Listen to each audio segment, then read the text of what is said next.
안녕하세요. 이대학부 선임기자 정보연이라고 합니다. 저는 지역격차에 따른 시간 불평등에 대한 질문 드리고 싶습니다. 이른바 서울공화국 한국에서 서울로 향하는 것은 보통의 일이 되어버렸습니다. 상경 청년들은 월세와 생활비 벌기부터 스스로를 돌보기까지 해야 하는데요. 본가가 서울인 청년들과는 일상에서 쓸 수 있는 가용시간이 달라집니다. 이는 기업들의 고스펙 요구와 맞물려 계급 고착화까지 이어진다고 생각합니다. 상경 청년들이 겪는 시간 불평등과 여기서 이어지는 소득 자산 격차를 우리 사회는 어떤 방식으로 해결할 수 있을지 여쭙고 싶습니다. 갈수록 질문이 어려워지고 있어요.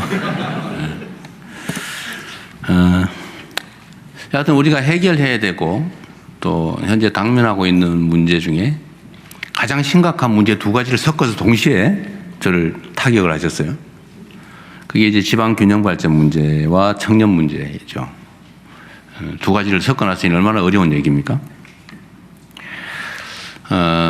일단은 주안점은 이제 지방 청년들을 어떻게 할 거냐라는 얘기인 것 같아요. 주안점은 이거는 국토 균형 발전과 직접 관련이 있습니다.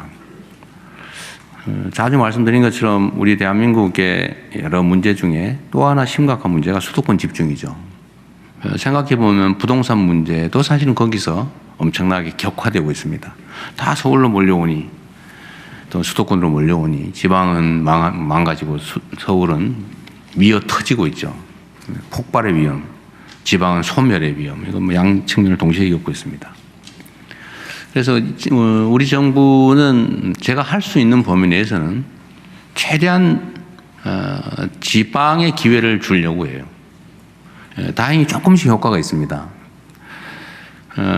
제가 취임한 이후에 지방의 고용이 수도권은 거의 늘지 않았고 보니까 지방의 신규 고용이 10몇 %가 늘어났어요. 아마 근데 체감은 잘 안 될 겁니다.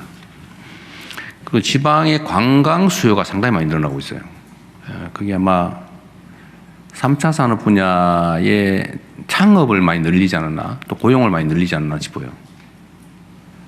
예를 들면 부산만 해도 제가 자갈치 시장도 한번 가서 얘기를 들었는데 중국계 관광객이 엄청 늘어났다고 해요. 중국계 관광객이 많이 먹기 때문에 일본 관광객이 잘 안 먹는데요. 뭐 그런데 그분이 하는 말씀이에요. 아마 각자의 특색이겠죠. 중국 관광이 정말로 도움이 된다 매출에. 자갈치 시장의 상인회장이시던가 그분이 그러시더군요. 어쨌든 지방 관광 수요가 많이 늘었어요. 그리고 저희가 지방에 또 경제 정책을 할 때도 지방에 또 집중합니다. 일부러. 재정 지원도 지방을 많이 늘려요. 예를 들면 서울보다 뭐든 지역화폐 지급할 때도 10%씩 더 지급하죠. 그게 액수로 합산하면 꽤 돼요. 계속 더 늘릴 생각입니다. 또 지방 대학을 저희가 집중해서 또 키우기도 합니다. 예를 들면 앞으로는 소위 5국 3특 체제에 따른 또 서울대에 뭐 10개 만들기 아니면 지방 거점 대학 육성 여기에 이제 집중적으로 예산 투자를 해요. 또 제가 기업들이나 산업 정책을 할 때 기업들에게도 이런 부탁을 하죠. 가급적이면 지방에다가 좀 해달라. 우리 지원하겠다. 그래서 살짝 압력도 좀 넣고요.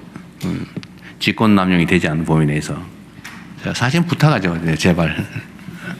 거기가 더 비전이 있습니다. 앞으로 전기 특히 첨단 산업 분야는 전기 먹는 하마들일 텐데 수도권에는 앞으로 송전탑을 더 건설할 수도 없고 전기는 지산 지수 원칙에 따라서 생산지가 더 싸지게 될 겁니다. 그게 훨씬 더 이익이 될 거다. 장기적으로 더 심해질 거다. 그게. 이렇게 제가 여러 얘기를 해서 지방에다 또 투자도 조금씩 더 하고 있어요. 지방 대학의 경쟁률이 올해 많이 올라갔다고 합니다. 특히 부산은 해수부 때문이겠지만 해양수산 관련 학과들이 사상 최대의 경쟁률을 기록했다고 해요. 어쨌든 이렇게 조금씩 우리가 획기적인 한 수는 없습니다. 재정정책, 산업경제정책, 뭐 인프라 투자, 기반시설 등등 모든 면에서 지방에 가중치를 주고 있어요. 이제 아예 법으로 강제하려고 준비 중입니다. 그게 대한민국 사는 길이죠. 그래서 지방에 정주 여건을 개선하고 또 미래 비전을 조금이라도 더 갖게 하고 또 산업이나 하다못해 공기업이나 뭐 배치도 좀 늘리고 이렇게 하면 지방의 효율성이 훨씬 높습니다. 수도권보다는 똑같은 금액을 투자했을 때 특히 장기적으로 보면 더하죠. 그래서 지방 청년들에게 당장 예를 들면 제가 청년 자산 형성 이런 것도 지방에 더 많이 혜택을 주려고 해요. 지방 청년들에게 더 많이. 그래서 뭐 자산 형성을 지원하든지 산업 경제 정책을 지방 중심으로 하든지 교육, 문화, 정주 여건들을 강화하든지 이런 걸 통해서 지방에서 사는 게 오히려 수도권보다는 더 기회가 많게 만들려고 합니다. 이게 조금씩 효과가 있어요. 그러나 이게 뭐 한두 해 사이에 막 획기적으로 확 바뀌지는 않겠지만 그러나 방향은 크게 틀고 있다. 지금 어렵겠지만 또 수도권에 온다고 해서 뭐 수급 생기는 것도 아니에요. 지금 사실은. 그러니까 답답하니까. 그래도 여기 희망이 있어 보이니까 수도권으로 오는데 하여튼 지방에 더 많은 기회를 만들도록 하고요.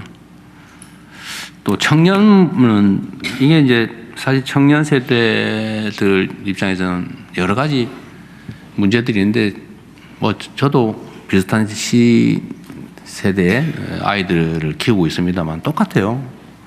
정말 힘들어요.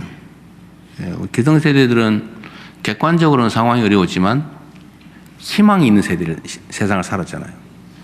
그리고 대학 졸업하면 웬만하면 취직되고 정년 보장되고 뭐 엄청난 욕심을 내지 않은 한 그렇게 불안하지 않았어요. 결혼하고 아이 낳고 키우고. 근데 저 같은 세대들이 정말로 행복한 삶을 살았죠. 아마 대한민국이 이 한반도가 최근에 엄청난 정말로 새로운 역사를 쓰고 있는데 아마 우리 세대가 제일 행복한 시기를 누렸어요. 중국 입장에서도 한국을 막 벤치마킹하던 시기가 있었잖아요. 지금은 거의 같아지고 지금 추월 당하고 있죠. 잠시 반짝하는 시기를 우리가 살았던 거예요. 참 희한하게도. 그런데 지금의 청년 세대들은 현실은 좀 아름다운데 미래는 암울한 정말로 특이한 시절을 살고 있어요. 정말 화날 거예요. 힘들고. 그래서 우리가 그 점을 고려를 해야죠. 출생률이 낮아지는 이유도 그런 걸 겁니다. 뭐 출생률 낮아지는 게 누군들 아이 낳아서 결혼해서 가정 이루고 행복하게 살고 싶지 않겠어요. 그런데 그걸 포기하잖아요. 정말 잔인한 현실이죠. 그래서 우리가 미래에 투자를 좀 많이 해야 된다. 지금 당장도 중요한데 미래 세대를 위한 투자도 늘리겠다. 그러면 또 얘기해봐야 무슨 똑같은 정책 나열밖에 안 돼서 화날 것 같아서 어쨌든 노력하겠다는 말씀으로 이 질문에는 이걸로 답을 마치도록 하겠습니다. 너무 답답한 질문이어서 말이 많네요. 네, 이제 두 번째 분야인 정치, 외교, 안보 분야 넘어가 보겠습니다.